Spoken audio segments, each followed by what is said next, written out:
Hello, Core 3 Beauties. This is Marcos again, and this is a bonus video I'm putting together because I forgot to go through some of the sample projects from last year to give you a really direct view of what you should be creating based on some of the work from last year's students. So I just put this together really quickly so you can see that and it can be helpful to you. So hopefully you're able to watch this as well as our earlier video for this week's full briefing.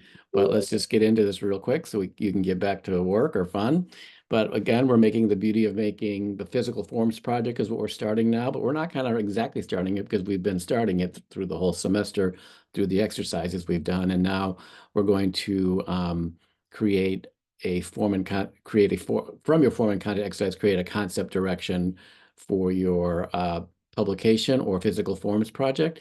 And you can choose from the formats, and you've probably already thought of this by now, but book, magazine, poster, series, a zine, or anything else. It could also be a digital, I mean, not digital, I didn't say digital, a physical exhibit, something that goes beyond the standard public published book. But I think sticking to pages and spreads is best, but I'll leave it up to you, but let me know.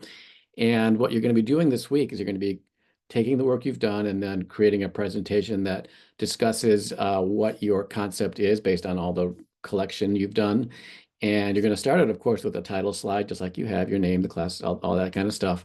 And then an introductory statement that says what this assignment about, and then a summary of what your form and content research was, some way of creating like a quick snapshot of that or a quick way of showing that. And then from there, summarize what your conclusion is, what your concept is from that, and what it is that you want to express. And in that, begin to expand on that more on the kind of publication you want to create, what kind of format, what kind of size, who the audience is going to be, and what your goals are overall. And then from there, create a thumbnail storyboard pagination map. And I will show you this time what that looks like on these examples, but creating from page one to the last page, remembering that it's 32 pages is kind of like the standard of what this should be in the spirit of, not necessarily literally, but a kind of a 32-page publication with 2 or 3 stories or something like that. And then with that pagination, show what will go where, like architecture of your publication. And also you could choose, you don't have to, but you could choose to use it as a place to start to sketch through how your design will come to life in terms of a sketch layout of that, if that's kind of your style. It's not exactly mine, but I love it when other people can do that. And so this might be a chance for you to at least start to exercise what you think you're going to use these spreads for.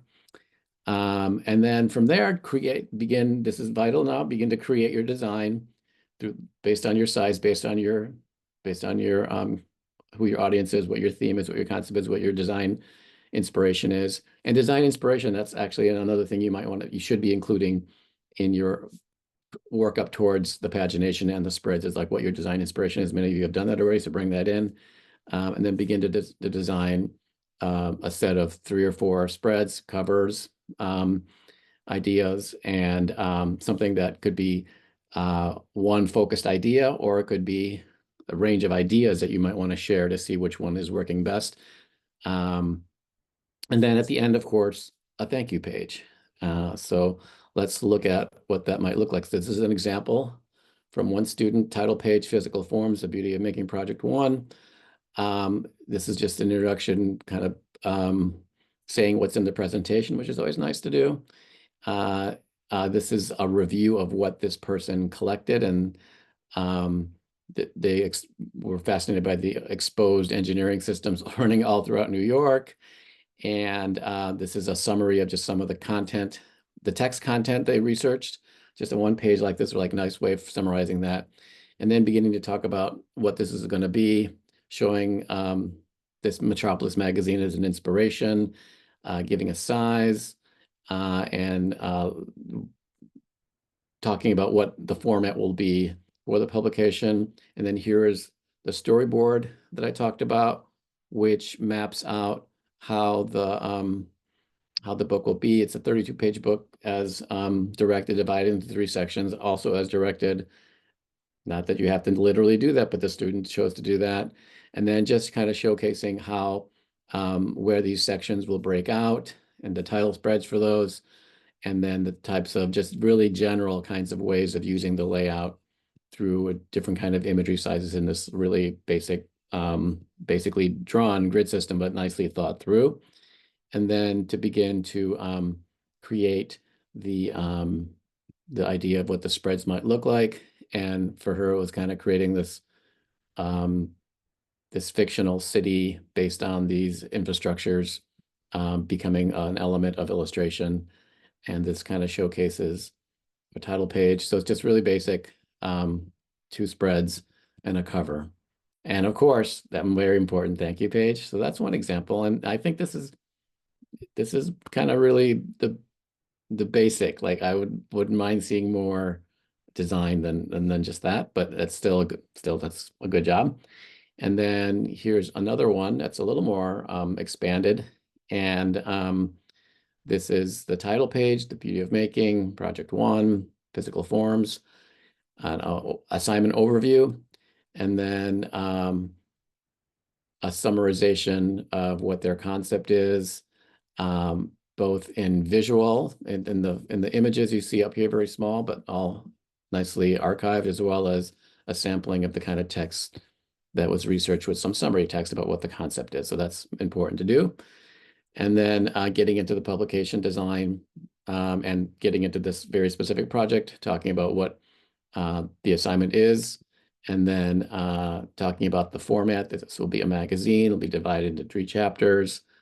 It'll have an iterative and skeleton that's easy to read for the reader and has direct access to shapes of the shadow kind of being the concept, and wanting to utilize this kind of cutout format to bring that idea through with various different kinds of paper types and different die cuts that make the magazine both interesting to look at, but also can bring in this kind of light shadow idea. So that's kind of a good inspiration.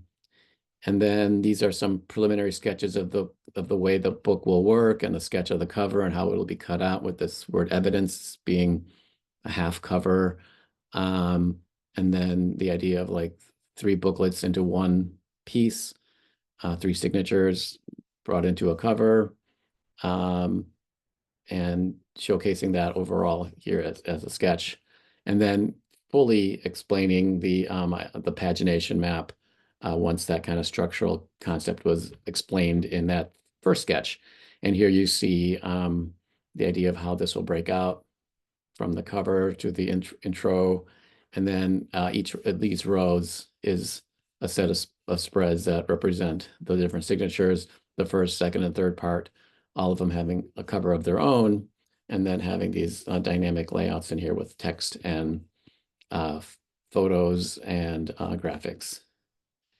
And then she has nicely has a title page here for showcasing what her preliminary designs will look like. And here you see very specific layouts following through on her sketch nicely, showcasing this idea of this cover being, you can't literally see it here, but now that we saw the sketch, we know that it would actually fold over. The white is a piece of paper and not part of that paper the photo is on, the table of contents, and then just showcasing some of her interior spreads based on her content and based on her design vision, utilizing photography type and a black and white aesthetic. And you remember that question mark in the sketch, there it is, come to life here. And then showcasing some ideas of how to use typography in a dynamic way. And going through even further with some additional spreads.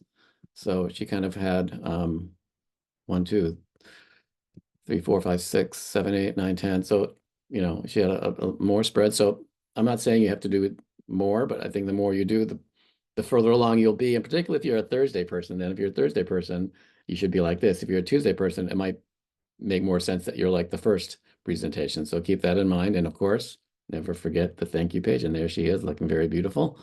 And then let's go to just one more. And this is one of the students that we were looking at with the earlier assignment examples. And let's see how hers developed into this physical forms part 1 deck. So this is her 3rd deck. And brings in content that we've seen in the previous decks, talking about the prompt and the strategy of what the concept is, showcasing the archive collection exercises through this visual collage and the list of texts, and then getting into this publication specifics, the sizing, a potential kind of binding idea, and then the pagination map. And this one's more of a vector one. It's not a sketch one, so you don't have to draw it. You can digitally create it using shapes and text like is seen here. And the key again is that you're organizing it and you're making a map for you that will be helpful to you to follow as you create your piece. And then beginning to showcase some of the design strategies. And this is a picture of some woven film strips that she put together, and kind of like a quilt, and showcased it as a photo. But she also brought it to class when she did the presentation to show like how this will become a page that is bound into the book. And then just a series of layout examples of spreads that use photography and typography, and show the vision of what she wants to be doing with her photos and her text. And this is very basic. It became much more than that, but doing some full photo spreads and some layouts that have type and text, meant more for reading and for visual and looking for the visuals. And that was basically it. There's a really great thank you page with a little smiley face. So it's always good to be grateful with a happy smile on your face. Anyway, so that is that. So those are 3 examples of what you should be working on, and looking towards reviewing this with me on either Tuesday or Thursday, depending on which day you are, and then from there, taking it to the next step and fulfilling your design through a digital means, and then printing it as a final piece. And just to continue the bonus, this is all you really need to see. I'm just repeating now, but I remember you don't have to wash your hands. But do wash your hands all the time. It's very important. But remember that we decided that we were going to take our deadline that should end in 2 weeks, and extend it to week 5, so that on Thursday of week 5, we're having our final critique instead of week 4, and we're moving up the beginning of the digital project. So we'll be working on 2 projects at once, starting one and ending one, which I know you can do. And in fact, if you can't, you need to learn how to do that, because that's how it's going to be as a professional designer working on many things at once. Everything's on Canvas, and don't forget to watch your video on serial publications, the link I sent in Slack and the email, and I think it's in the Canvas. I better go check that one.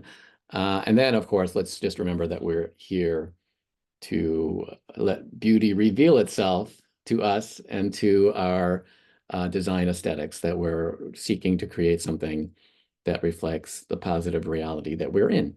All right, so that's it for now. I will see you guys on Tuesday or Thursday. Oh, let me remind you who's going when, where. Here we go. So this is the breakdown of who's going once. These are the Tuesday people, these are the Thursday people, and of course everyone is welcome to come to both classes. So don't feel like you can't come to class. Do come to class if you find that productive. If you need that kind of structure, come in, work in class while we're reviewing, watch the reviews, participate if you want, and then you can also meet with me after the reviews are done and the people in that class are done with me. Then you can get feedback directly from me then. And but for sure, your key goal, your key mission is to show up on the day shown here, prepared to present your concept presentation. All right, guys, we will see you on Tuesday or Thursday. Have a great rest of the weekend and get lots done.